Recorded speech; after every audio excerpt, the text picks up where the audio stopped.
Hi guys, on this video I'm going to guide you through on how you can retouch your image professionally in Photoshop. So I've explained the step-by-step process involved in achieving this frequency separation technique in Photoshop. So if you're a pro, you're a beginner, this video is for you. So without wasting much time, let's get to it. So once you have your picture on Photoshop, the first thing for you to do is to duplicate this background layer right here by just dragging it down to this point. So once you're done duplicating it, just zoom it in a bit, then I'll pick on my patch tool, then I'll just take off some blemishes right here that are too obvious. So I'm just going to take them off like this, so you can see. Make sure you don't take off everything, just the one that are too outstanding. I'm just going to take it out like this. So while doing this, you need to take your time. This is actually a tutorial video, that's why I'm not taking time to remove it. So while doing yours, you need to take your time to remove the blemishes just like this. So once I'm done right here, you can see the before and after.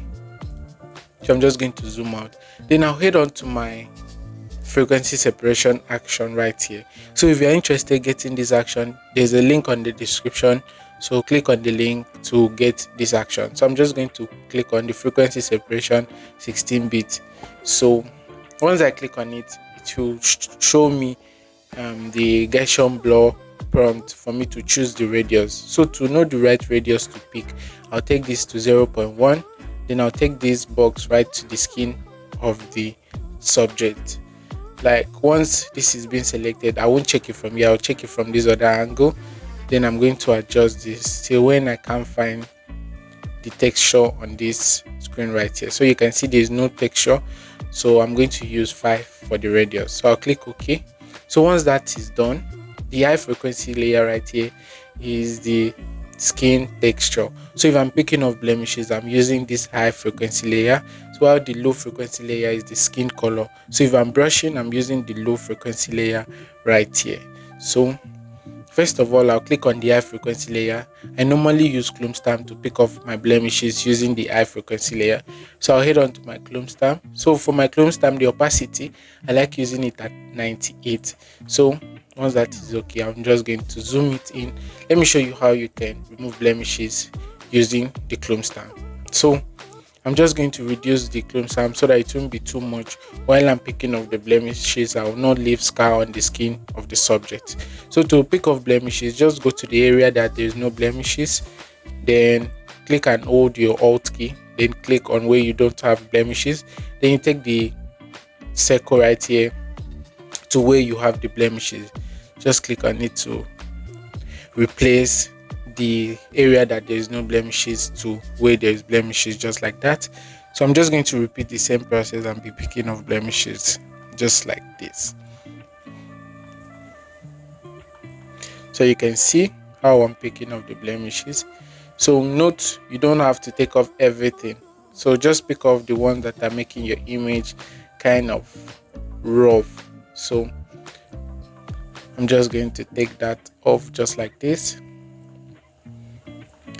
So I'm just going to take it down here, and I'll take off the blemishes just like this. So let me take a bit out again. So when I'm done, I'm just going to zoom it out. So let me pick off here. So when I'm done, I'll zoom it out just like this. Then I'll click on the low frequency layer to brush the skin. So for the low frequency layer, I'll pick on my mixer brush. So my mixer brush settings, the weight, I leave it at 30, the load at 25, the mix at 30, and the flow at 25. So once all of that is checked, I'm good to start brushing. So I'm just going to start brushing my image. So before you start brushing, come to this area and click on the clean brush.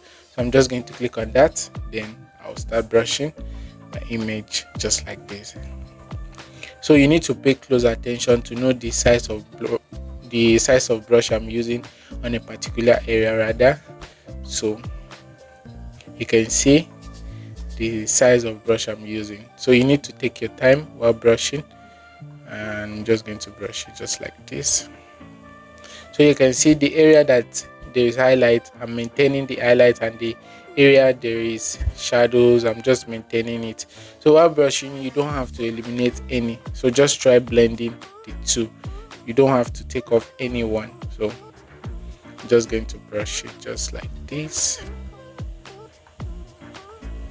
so you can see how it's looking right here. I'm just going to continue brushing it. So a quick one, let me show you the before and after. This is the before and this is the after. So you can see the changes on this image. So I'm just going to continue brushing. So I'll just perfect this part, smoothen it.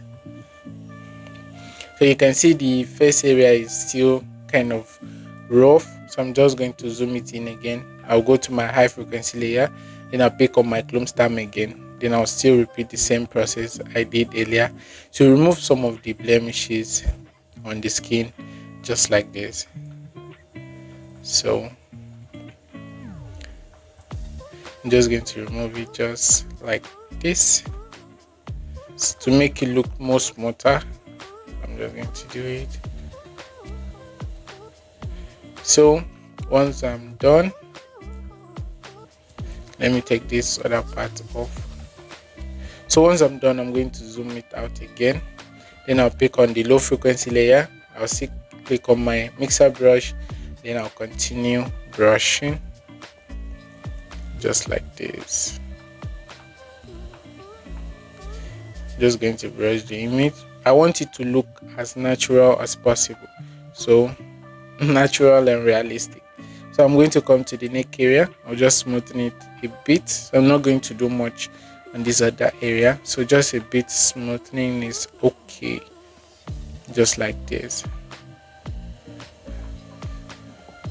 So you can see how the face is looking right at this point. It's still kind of looking rough.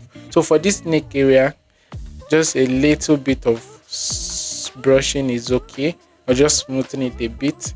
So you can see, let me show you the before and after. This is the before and this is the after. So I'll click on my high frequency layer, and I also pick on my clone stamp just to remove some of the blemishes again, because once I'm brushing, I'm still unveiling the harsh blemishes. So you can see there are other blemishes right here. As I said earlier, you don't have to pick on all the blemishes on the skin. So just take off the ones that are making the image look kind of rough. So you can see what I'm doing. Let me just repeat and show you how to use the clone stamp. Just go on the area that there is no blemishes, right? Click on the area there is no blemishes. Let go of the, first of all, press and hold your Alt key and go to the area there is no blemishes. Then click on it, let go of the Alt key, take it to where you have blemishes to replace on it, just like this. So this is how to remove blemishes using clone stamp. So you can see, I'll just take this area a bit off. Note, once you take off blemishes, you have to come back to brush the particular area to make it more smooth and more professional. So I'm just going to take this area off a bit, and I'm going to zoom it out just like this. Then I'll click on the low frequency layer, then click on my mixer brush, still maintaining the same settings. So I'm just going to start brushing again, or let me see, I'm going to continue brushing rather. So I'm just going to brush. The essence of me brushing it again, I just want to smoothen the part that I've picked the blemishes. So I'm just going to brush it just like this, just a little bit. So let me zoom out. So let me show you guys the before and after. This is the before and this is the after. So this is the before and after. So this is how I got to retouch my image using my Photoshop action. So if you're interested in getting this action, there's a link on the description. Click on it and it's going to take you to where to get this link, or to get this action, sorry. I hope this video is helpful. If you haven't subscribed to my channel, please subscribe to my channel for more helping tutorial videos like this. But for now, I hope to see you in my next video.